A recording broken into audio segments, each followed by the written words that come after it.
오늘 이 저녁에 우리에게 주시는 하나님 말씀은 빌립보서 1장 3절부터 11절까지입니다. 빌립보서 1장 3절부터 11절입니다. 내가 너희를 생각할 때마다 나의 하나님께 감사하며 간구할 때마다 너희 무리를 위하여 기쁨으로 항상 간구함은 첫날부터 이제까지 복음에서 너희가 교제함을 인함이라. 너희 속에 착한 일을 시작하신 이가 그리스도 예수의 날까지 이루실 줄을 우리가 확신하노라. 내가 너희 무리를 위하여 이와 같이 생각하는 것이 마땅하니 이는 너희가 내 마음에 있음이며 나의 매임과 복음을 변명함과 확정함에 너희가 다 나와 함께 은혜에 참여한 자가 됨이라. 내가 예수 그리스도의 심장으로 너희 무리를 어떻게 사모하는지 하나님이 내 증인이시니라. 내가 기도하노라. 너희 사랑을 지식과 모든 총명으로 점점 더 풍성하게 하사 너희로 지극히 선한 것을 분별하며 또 진실하여 허물 없이 그리스도의 날까지 이르고 예수 그리스도로 말미암아 의의 열매가 가득하여 하나님의 영광과 찬송이 되게 하시기를 구하노라. 아멘. 저는 하나님 말씀 우리가 들을 때에 우리가 오늘 부른 찬송가 3절처럼 이런 자세가 좋다고 생각을 합니다. 3절은 주 오늘 여기 계시오니 다 와서 주의 말씀 듣세. 듣기도 하며 생각하니 참 이치시로다. 이 말씀이죠. 우리 하나님 말씀을 들으시면서 설교는 물론 커뮤니케이션의 차원에서 본다면 일방적으로 전달되는 메시지이지만은 여러분이 들으시면서 찬송가 가사처럼 듣기도 하며 생각하는 거죠. 그래서 말씀을 들으면서 생각할 때에 참 이치이신 하나님의 심정이, 말씀이 여러분에게 영의 양식이 될 줄로 믿습니다. 이 세상에는 많은 색들이 있습니다. 제가 한국에서 군대 생활하면서 텔레비전이 컬러로 바뀌었어요.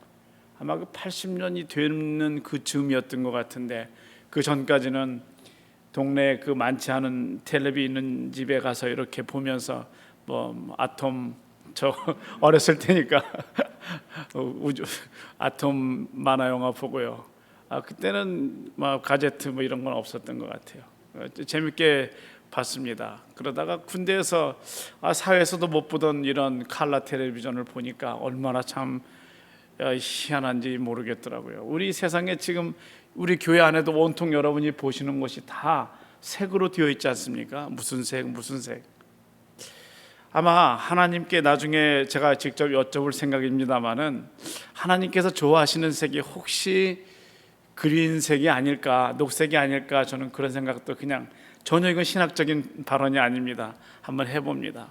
온 세상이 가장 평화스럽게 느껴지는 것이 나뭇잎이 있고요, 산에 나무도 좀 있고 들판에도 풀이 푸르른 이렇게 좀 푸르스름한 그런 색이 있으면 우리도 많이 안정이 되고, 또 그런 색을 하나님께서 좋아하셔서 많이 그렇게 놓으신 것이 아닌가, 그런 생각도 하게 됩니다.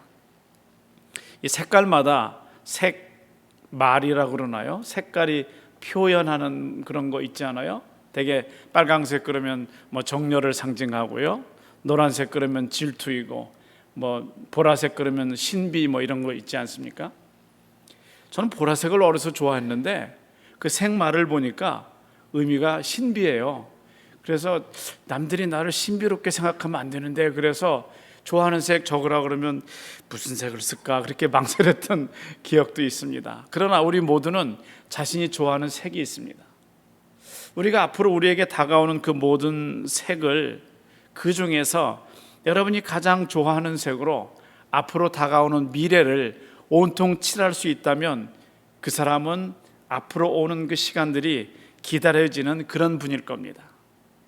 오늘 이 말씀을 적은 사도 바울은 비록 몸은 로마 감옥 안에 갇혀있는 마음대로 걸을 수도 뛸 수도 없는 그런 입장이고, 누군가에게 편지를 전할 수도 없고 대화를 할 수 없는 그런 입장이었지만은 감옥 밖에 있는 자유인들에게, 그들에게 오늘의 이 말씀을 쓰는데, 이 말씀에서 기쁨에 대한 소식이 많이 전달이 됩니다. 대개 사람이 언제 기뻐하는가를 보게 되면 또 그걸 통해서도 그 사람의 가치관이나 때로는 됨됨이도 알 수 있습니다. 어린이들은 장난감 하나 사다 주면 그냥 어쩔 줄을 모르죠. 사다 주면 그걸 그냥 가지고 놀다가 밤에도 잘 때도 그걸 품에 안고 머리맡에 놓고 그러고 자지 않습니까? 사업을 하는 분들은 아무래도 사업이 잘 되고 또 매장이 늘어나기도 하고 매장 소득이 자꾸 늘어나면서 잘 될 때 아마 기쁠 겁니다. 혹시 우리 중에는 없을 줄로 생각하는데 남이 좀 잘 안 되면 기쁨이 오는 그런 사람이 혹시 있을 수도 몰라요. 놀부 같은 사람은. 예수 믿는 우리들에게 있어서 여러분이 개인적으로 나는 이럴 때가 가장 기쁘다라고 생각하는 것을, 그 정답을 제가 여쭙지 못하지만은 여러분이 한번 스스로 생각해 보시기 바랍니다. 내가 어떨 때 제일 기뻐하는가? 난 이럴 때 제일 기쁘다. 이런 순간들이 있을 겁니다. 우리의 기쁨이 예수를 믿는 순간부터 또 우리의 신앙이 점점 성장하면서 우리가 성숙한 신앙이 되어가면서 내 기쁨의 어떤 조건들이 바뀌어지는 것을 볼 수 있는데, 글쎄 무엇이 나를 기쁘게 하는지 그거보다는 전체적으로 내 삶의 1년 전체를, 한 달 전체를, 하루 전체를 살펴볼 때에 대체적으로 여러분의 기쁨이 높낮이가 없이, 기쁨의 조건은 바뀌지 않았다 할지라도 높낮이가 없이 어느 정도 일정한 수준을 유지할수록 여러분은 신앙이 그만큼 성장하고 있다고 생각해도 틀림이 없을 줄로 믿습니다. 왜냐하면 하나님께서 갈라디아서 말씀을 통해서 항상 기뻐하라고 말씀하셨기 때문이죠. 그래서 저 사람은 약간 나사가 좀 덜 조여진 것 같이 언제나 웃고 언제나 기뻐하고 그런 사람이 있는가 하면, 어떤 사람은 늘 그냥 실제로 그 사람에게 우리가 알기로는 좋은 소식이 왔다고 하는데도 불구하고 얼굴은 항상 똑같아요. 약간은 분노가 서린, 약간은 슬픈, 전혀 기쁨과 상관없는 그렇게 살아가는 사람도 있습니다. 그런데 크리스찬인 우리의 빌립보서 전체에서 말씀하는 크리스찬으로서의 우리의 기쁨은 마음의 깊은 곳으로부터 오는 우리의 심령의 기쁨, 우리의 영적인 기쁨이 우리의 진정한 기쁨이 되는 것을 말씀하고 있습니다. 그래서 말씀은 예수 그리스도 안에서 찾는 영적인 기쁨, 이것을 최상의 가장 좋은 것의 기쁨으로 말씀하고 있습니다.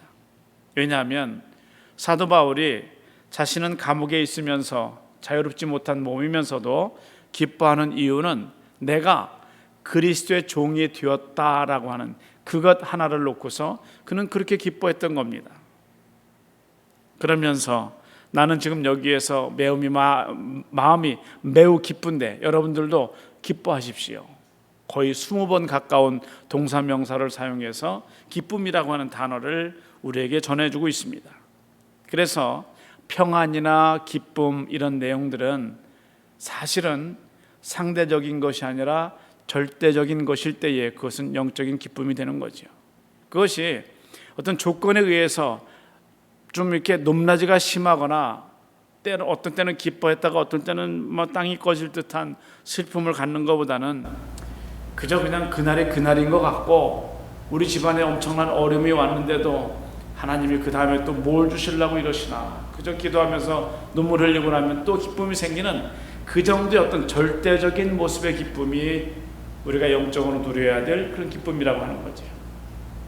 다시 설명하면 우리가 누리는 영적인 기쁨은 어떤 조건에 의해서 좌지우지 되는 것이 아니라고 하는 거죠. 그것이 오늘 사도 바울이 빌립보서를 통해서 계속 우리에게 전달해주고 있는 귀한 메시지입니다. 제가 질문한 것처럼 여러분은 과연 가장 언제가 나에게 기쁠 때인가를 생각해 보면서 오늘 말씀으로 더 깊이 들어가 봅니다. 내가 예수님께 속해 있고 또 예수님께서 내 길을 인도하신다고 하는 것, 그것을 확실하게 믿음으로 알고 있을 때에, 그때는 우리는 전혀 흔들림이 없습니다. 그거보다 기쁜 건 없죠. 저 군대 생활하면서 보면은 이제 섬이기 때문에 비록 지역으로는 후방이지만은 섬에 있었기 때문에 전방과 똑같이 근무를 하는데 순찰을 이렇게 나가거나 뭐 밤에 다닐 때도 조그만 전등, 밖으로 나가지 않은 조그만 앞에만 비추는 그 전등 플래시라이트 하나 보고서도 그거 따라서 그냥 가니까 괜찮더라고요. 물론 나중에 길을 뭐 거의 다 외울 정도가 됩니다만은, 사실은 우리가 우리 앞길을 비춰 나가는 등이라고 하는 것은, 만일 여러분이 가진 어떤 세상적인 조건을 가지고 권력이나 소위 우리가 탐하는 무슨 재물이나 명예나 이런 것들을 가지고 우리가 만약에 한 발 한 발 나간다면, 아마 사실은 바람이 불면 언제 꺼질지도 모르는 촛불 가지고서 나가는 것과 비슷하다고 저는 생각을 하죠. 그래서 그것은 어떤 바람에 꺼질지도 모르고 언제 우리가 그것을 떨어뜨릴지도 모르는 그런 정도의 불빛을 가지고 한 발 한 발 나가면서 또 한 달 지나가고 또 고비 넘어가면서 내 것으로 충분히 내가 살 수 있구나 라고 생각하죠.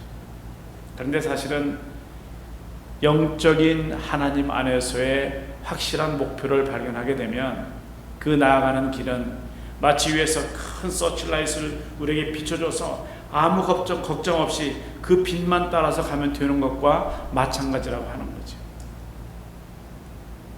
연세 드신 분 중에 그거를 좀 진작에 좀 얘기를 해주시지 그걸 왜 이제 얘기하냐고 그러실지 모르겠는데, 그게 성경에 나와 있는 말씀들이죠. 하나님의 말씀 내 발에 빛이여 말씀하고 있지 않습니까? 우리가 일시적으로 어려움을 당한다 할지라도 그 어려움이 올 때에 우리가 바로 또 생각할 수 있는 것은, 하나님은 나에게 이 어려움으로 또 뭔가 무슨 메시지를 주시는데 그 메시지가 무엇일까를 생각하는 거죠. 암호를 적어놓고 암호를 푸는 그런 놀이들을 중고등부 수련회 가면 그런 거 하지 않습니까?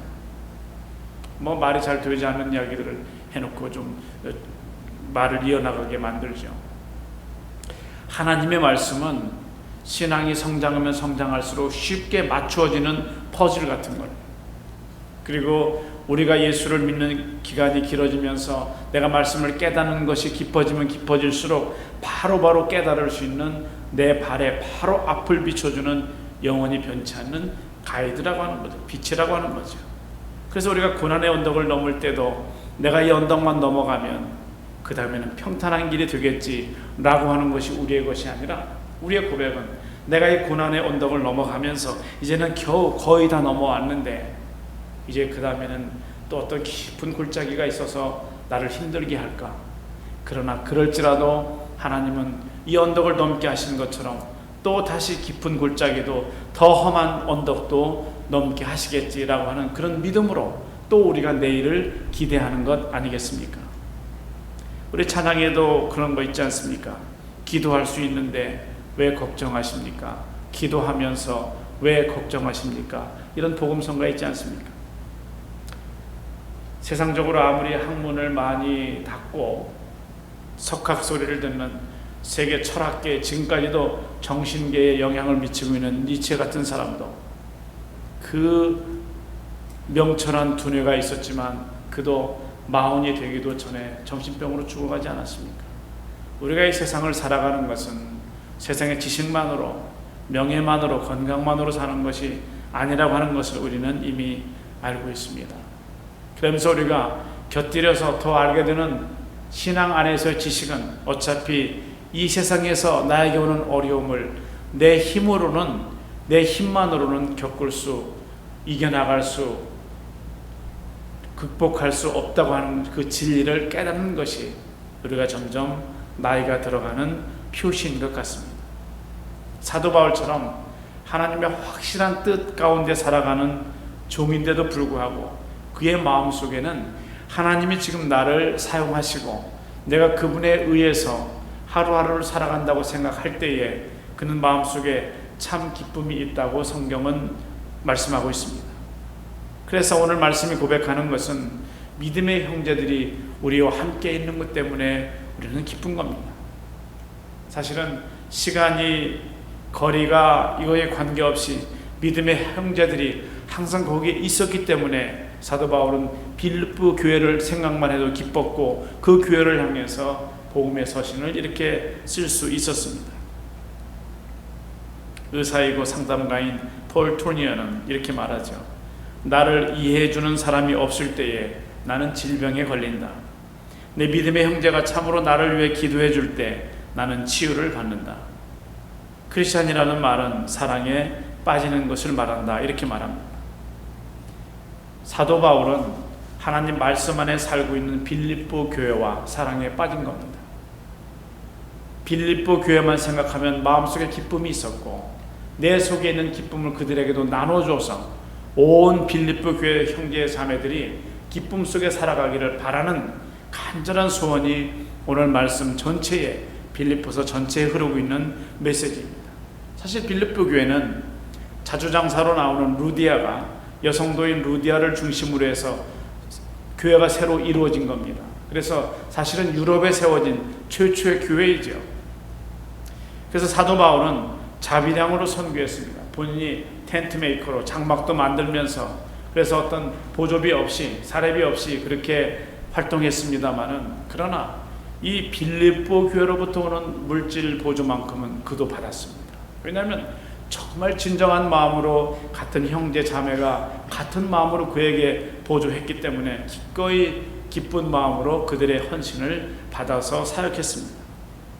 우리도 전체 교회를 대상으로, 전체 교인들을 대상으로 사랑에 빠진 사도 바울처럼 우리도 때로는 어떤 먼 나라에 있는 어떤 선교지를, 어떤 선교 대상자들을, 또 어떤 난민들을, 그들을 위해서도 우리가 기도하면서 한 번쯤 그들에 대한 사랑에 빠져보는 것도 우리가 얼마나 행복한 일인지 알 수 없을 겁니다.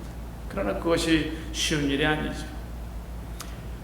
풍성한 열매가 오늘 말씀 속에 있는데, 우리 9절부터 11절까지 우리 같이 한번 다시 읽어보겠습니다. 9절부터 같이 봉독합니다. 내가 기도하노라. 너희 사랑을 지식과 모든 총명으로 점점 더 풍성하게 하사 너희로 지극히 선한 것을 분별하며 또 진실하여 허물 없이 그리스도의 날까지 이르고 예수 그리스도로 말미암아 의의 열매가 가득하여 하나님의 영광과 찬송이 되게 하시기를 구하노라. 아멘. 여기에 열매가 나오죠. 사랑의 열매요, 지식과 지혜의 열매이고, 의로운 열매이고, 진실한 열매이고, 이런 모든 열매들이 풍성하게 맺혀지는 것, 바로 그걸 보면서 기뻐한다고 하는 겁니다. 마치 농부가 어떤 나무를 심어놓고 그 나무에서 포도나무를 심어놓고 포도가 주렁주렁 열려서 가지가 막 땅에 끌릴 정도로 무거워서 처질 정도가 되면 농부의 기쁨이 얼마나 크겠습니까? 우리가 생각하는 기쁨은 우리 속에 사랑의 열매가, 또 어떤 물질의 열매가 아닌 지혜와 지식의 열매가, 또 의로운 열매가, 진실한 열매가 우리에게 맺혀지는 걸 보면서 우리의 기쁨이 커지는 거죠.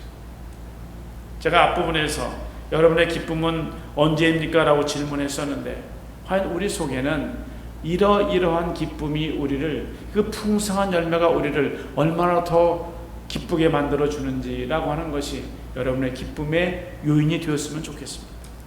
마태복음 20장에 나오는 포도원의 비유를 보면 거기에 고용된 사람들이 아침 9시부터 계속해서 포도원에 들어가고 또 포도원에 들어가고 마지막 문 닫을 5시까지 해서 다 모든 사람이 다 들어갔습니다. 거기에서의 요점은 뭔가 하면은, 다른 모든 사람들은 다 좋아하는데 맨 앞에 온 사람들의 불만이 이 비유의, 포도원 비유의 요점이죠. 맨 나중에 온 사람에게 한 데나리온을 주니까 나는 2데나리온 혹은 한 3데나리온은 받지 않을까, 그런 기대를 했던 겁니다. 그런데 그 다음 온 사람도 한 데나리온, 그 다음 온 사람도 한 데나리온, 설마 했는데 자기에게도 같은 몫이 배당될 때에 그는 그것 자체로 불만을 가진 거죠. 이것은 포도원에 고용돼 보지 않은 사람이 알 수 없는 것 같지만 오늘 우리 삶에 적용되는 그런 비유입니다. 아니, 이 교회는 내가 먼저 왔는데, 아니 직분은 내가 먼저 받았는데, 아니 예수는 내가 더 먼저 믿기 시작했는데, 뒤에 예수를 믿은 사람들이, 우리 교회에 나보다 더 늦게 온 사람들이, 나보다 직분을 더 늦게 받은 사람들이 점점 하나님 안에서 풍성하게 되어져 가고 영적인 열매가 많이 맺히는 걸 보면서 시간적으로 먼저 와 있던 사람이 마음속에서 불만을 갖기 시작하는 것이 마태복음 20장에 나오는 포도원 비유의 요점입니다. 우리 속에는 어느새 인간인 우리로서는 나보다 먼저 온 사람보다는 나보다 늦게 온 사람이 더 잘 되는 것, 그 사람보다는 내가 더 잘 돼야 하는 것, 이런 생각이 우리로 하여금 우리에게서 많은 기쁨들을 빼앗아가죠. 아니, 나중에 온 사람이 한 데나리온을 받든지, 자기는 그저 처음 계약하면서부터 당신에게 한 데나리온을 주겠소 라고 했으면 자기는 그저 그 한 데나리온을 받으면 되는데, 상대적으로 나보다 늦게 온 사람이 한 데나리온을 받는 것을 보면서 내 마음속의 기대가 커졌다고 하는 거죠. 그것은 포도원 주인이 뭐라고 말하는가 하면, 아니, 내 재물을 가지고 내가 마음대로 너희에게 이렇게 주는데 그것이 너에게 불만이냐라고 포도원 주인이 묻지 않습니까? 그래서 우리는 신앙생활의 가장 큰 묘미요 비밀은 먼저 된 자로서 나중되고, 나중된 자로서 어떻게 된다고요? 먼저 되리라. 먼저 된 자는 먼저 돼야 되죠. 왜냐하면 그만큼 먼저 떠났으니까. 우리가 여기서 무슨 어디 세크라멘토까지 간다면은 1시간 전에 떠난 사람은 특별한 일이 없는 한 계속 운전했다면 1시간 뒤에 떠난 사람보다는 1시간 일찍 도착을 했어야 될 겁니다. 이것은 세상에서 기본적으로 생각하는 이치이지요. 그러나 신앙이 그렇지 않다고 하는 거죠. 먼저 된 사람, 먼저 된 자로서, 그것은 완전히 완성된 인격자 그 의미를 말하는 건 아니죠. 먼저 들어간 자가, 먼저 출발한 자가 나중 도착할 수도 있다고 하는 겁니다. 더 심각한 것은 먼저 출발했는데 한참 뒤에, 몇 년 뒤에, 수십 년 뒤에 출발한 사람이 그 신앙의 여정을 다 마치고 철로역정처럼 다 마치고 가보니 그 사람이 안 와 있을 때도 있지 않겠습니까? 우리가 그 모습을 보는 것보다 더 마음속에 안타까움을 느낄 때는 없을 겁니다. 하나님께서 우리에게 열매를 주시는데 그 열매가 바로 말씀에 있는 지식의 열매요, 지혜의 열매입니다. 남이 볼 때는 열매라고 여기지 않을 거예요. 이 서신을 받는 곳에 세워진 빌립보, 이 빌립보는 마게도니아 그 서부의 가장 큰 도시였습니다. 이 빌립보라고 하는, 빌립이라는 이름도 유명한 왕 빌립에게서 따온 거죠. 빌립보, 필리피. 그 후에 그 도시는 로마의 식민지가 됩니다만 그 속에 있는, 그 빌립보에 살고 있는 그들, 빌립보 교회 안에서 생활하는 그들 마음속에 있는 절대적인 분량의 그 기쁨은 누구도 가져갈 수 없는 것이었다고 하는 거죠. 그래서 오늘 본문 말씀 안에서, 오늘 본문의 복음 안에서의 교제라고 할 때에 그 교제, 그 코이노니아를 친교, 커뮤니언 이렇게 번역하지 않고 전달, 커뮤니케이션 이렇게 옮기고 있습니다. 우리가 복음 안에서 교제를 갖는 것, 이것은 어떤 그 전달하는 거죠. 우리가 서로 커뮤니케이트하면 이쪽에 있는 분이 이쪽에 있는 분에게 주의 사랑을 사랑합니다 말하면 이쪽에 있는 분들이 들을 수 있는 것처럼 커뮤니케이트, 서로 대화가, 양방이 서로 대화가 될 수 있는 것, 서로 전달이 되는 것, 바로 그것이 복음 안에서의 교제라고 하는 거죠. 그래서 이 말씀이 그저 그냥 단순한 커뮤니언이 아닌 커뮤니케이션이 되는 거죠. 그래서 이 복음 안에서 교제가 오늘 우리 속에서 이루어지는, 내 속에 있는 기쁨과 그 사람 속에 있는 영적인 기쁨이 같이 만날 때 가능한 거죠. 예를 들어서 어느 다리를 건설을 하는데 그 건설하는 데 있어서 어떤 분은 설계를 했고 어떤 분은 시공을 하고 어떤 분은 가서 용접을 하고 다리가 다 세워져 가는 그 모습을 보면서 완성은 되지 않았을지라도 그 세 사람이 볼 때 느끼는 기쁨이 똑같을 것 아니겠습니까? 그런데 어떤 사람은 다리가 아닌 어떤 어디 가서 건물을 지었다면 그 중에 한 사람으로 속해서 세 사람이 거기 가서 그 건물을 본다면 그 한 사람은 기쁨이 없다고 하는 거죠. 다시 말하면 우리 속에 있는 어떤 사람 속에는 영적인 기쁨이 있고 내 속에는 영적이 아닌 세상적인 관심과 기쁨이 있다면, 세상적인 것이 채워질 때 내가 기쁨을 느끼는 사람이라면 이 두 사람이 서로 이 교제하는 이것이 커뮤니케이션이 되지 않는다고 하는 거죠. 제가 마스크를 쓰고 소리가 새어나가지 않는 방독면처럼 아주 닫혀진 그 마스크를 쓰고 아무리 제가 소리를 질러도 제 옆에 있는 사람이 들을 수 없을 것 아니겠습니까? 커뮤니케이션이 되지 않는 거죠. 내 관심과 내 옆에 있는 형제 자매의 관심이 같은 것, 그것은 같은 영적인 관심이죠. 그 관심이 같을 때에 우리는 같이 기뻐할 수 있는 겁니다. 우리 교회 아무개가 교회를 시들하고 신앙생활도 좀 이렇게 하다가 깊은 나락으로 떨어졌는데 어떻게 더 어려운 계기를 만나서 그가 점점 일어나더니 이제는 예배 때도 앞에 앉아서 박수도 쳐가면서 말씀도 듣고 변화되는 그런 모습을 보면서 우리가 같이 기뻐할 수 있는 그 기쁨이 바로 오늘 말씀 빌립보서에 나와 있는 그런 기쁨이라고 하는 거죠. 오늘 우리에게 주신 기쁨의 열매가 무엇인가요? 여러분에게 주시는 기쁨, 사랑과 지식과 지혜와 이 영적인 기쁨이 과연 그 기쁨이 나에게 있는가라고 하는 그런 질문을 오늘 말씀을 통해서 우리는 할 수 있을 것입니다. 말씀을 맺으려고 합니다. 사도 바울이 생각하는 우리에게 있어야 되는 기쁨은 세상적으로 만질 수 없는, 보여질 수 없고 보여줄 수도 없는, 다만 같은 그리스도인들 안에서만 보여주고 나누어질 수 있는, 커뮤니케이션 될 수 있는 그런 교제가 복음의 교제입니다. 그 교제를 사도 바울은 오늘 말씀을 통해서 이 교제를 하시고 이 기쁨을 가지십시오라고 우리에게 전달하고 있습니다. 이 기쁨이 앞으로 여러분 살아가는 남은 날들 속에 늘 함께하는 놀라운 절대적인 기쁨이 되시기를 간절히 바랍니다. 기도하겠습니다. 하나님께서 주시는 은혜가 충만하지만 저희들의 마음속에 있는 기대가 다르고 생각이 달라서 하나님은 저희들에게 충만하게 주셨는데도 불구하고 때로는 마음속에 부족함을 느끼고 늘 찡그리며 또 불만 속에 살아왔던 저희들 자신을 오늘 말씀을 통해서 보게 해주시기를 원합니다. 하나님의 말씀을 듣기도 하며 생각하니 참 이치라고 생각이 되는 살아있는 생명의 말씀을 우리 속에 말씀 그 자체를 모시게 하시고 살아있는 생명의 양식인 하나님의 말씀으로 인해서 성령을 통해서 깨닫게 하시는 그 은혜로 우리가 남은 날들을 살아갈 수 있도록 은총을 더하시기를 간절히 원합니다. 사도 바울의 마음속에 있었던 그 기쁨이 오늘 우리에게 전달이 되게 하시고 오늘 우리 속에서 생겨나는 그 기쁨이 세상 그 무엇으로도 빼앗을 수 없고 빼앗기지 않는 영원한 기쁨이 되도록 우리 마음속에 은혜를 더하여 주옵소서.